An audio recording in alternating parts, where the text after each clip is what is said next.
Today it's going to be the continuation of our previous video where you all are learning about the classification of companies. You have learnt about the chartered companies, statutory companies, registered companies, government companies. Then these were all on the basis of the formation.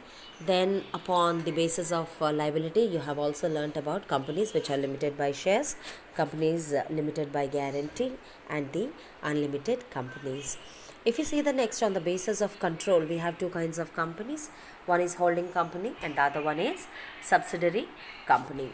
The terms itself are speaking about themselves. A holding company means the company which is holding in the sense having a control over the management of other companies. So such companies are called as holding companies, where they hold up 51% of the paid up share capital.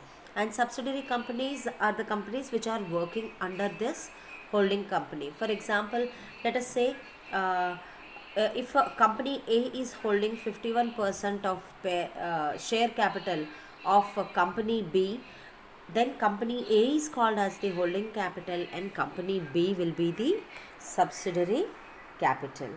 Okay.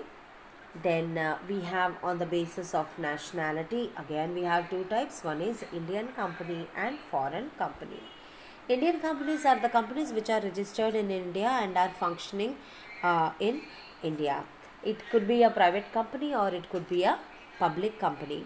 Whereas foreign companies are the company which is registered in outside the country in other countries, but all their shareholders are Indians. Mostly it is the importers and exporters. Like they have a place of business in India which they function through agents. Either it could be either physical or electrical mode. That is about foreign companies. Then we have on the basis of area, we have national company and multinational company.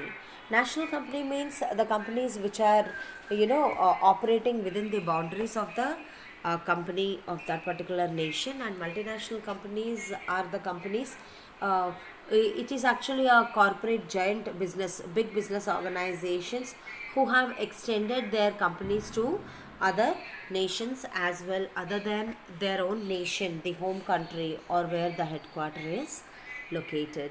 So that was about these three. And next we'll see companies on the basis of public interest. Now, why I have kept this to the end is because we have a very important topic linked up with this, that is the distinction between private companies and public companies. Private companies, children, both these companies are registered under the Companies Act 1956 and as per the section 3 of the Companies Act 2000. Private companies are the companies where paid up capital, the capital to start is 1 lakh.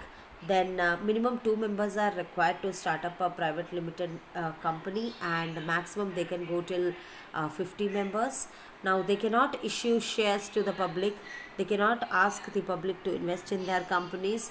Neither they can transfer their shares. And foremost thing to be remembered is every private company, they should have the suffix behind their names. Like for example, if there is a company, let us say Venu and Sons. So if it is a private company, it should have Venu and Sons Private Limited. Okay, so that was about private companies. And which companies go for this is, it could be small scale and medium scale companies which actually go for private companies, or it could be the partnership firms to get more of capital to expand themselves and also to exempt themselves from various regulations.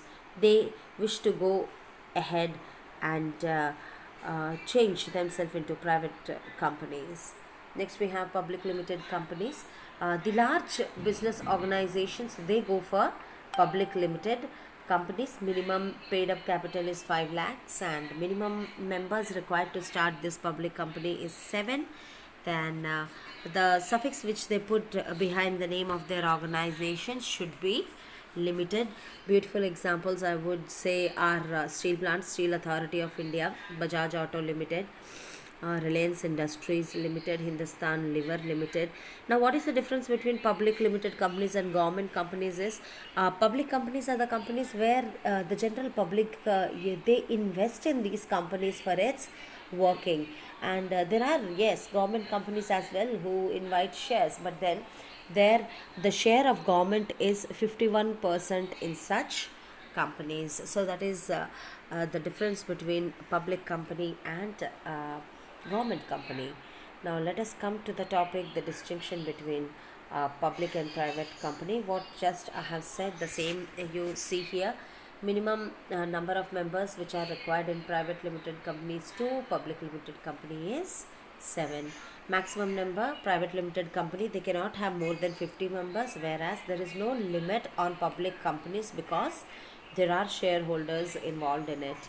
And then we have minimum paid up capital. In private limited companies we have 1 lakh rupees. In public limited companies, minimum capital, paid up capital to begin with should be 5 lakhs. Then regarding the identification suffix, private limited, it should be behind the name of the private limited companies, and limited is put up, or it could be public limited as well, to the name of the public companies. Next slide, we have continuation of this distinction. Transfer of shares, it isn't possible when we are speaking about private companies.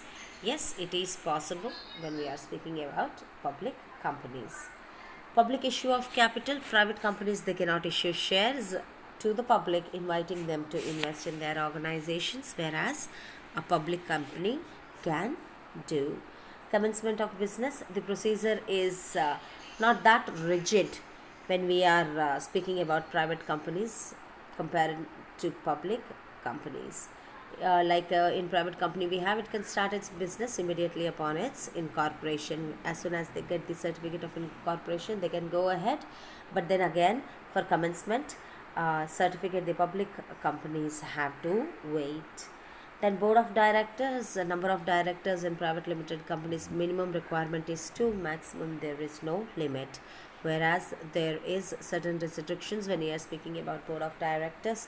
Minimum requirement of board of directors in public limited companies is 3, maximum they can go up to 20. And then next we have appointment and retirement of directors. It is not that rigid, or let us say different, or a little more tougher as it is in public company, because they have to pass on a separate resolution to bring the change in the board of directors, whereas a single resolution is enough in private limited companies. Then speaking about the remuneration, the rewards being given to the managers, there is no restrictions on the payments being done to the directors and managing directors in a private limited company, whereas yes, there are restrictions when we are fixing these remuneration or rewards which are going to the managers or the managerial staff in public limited companies. So that was about classification. And dear students, with this come to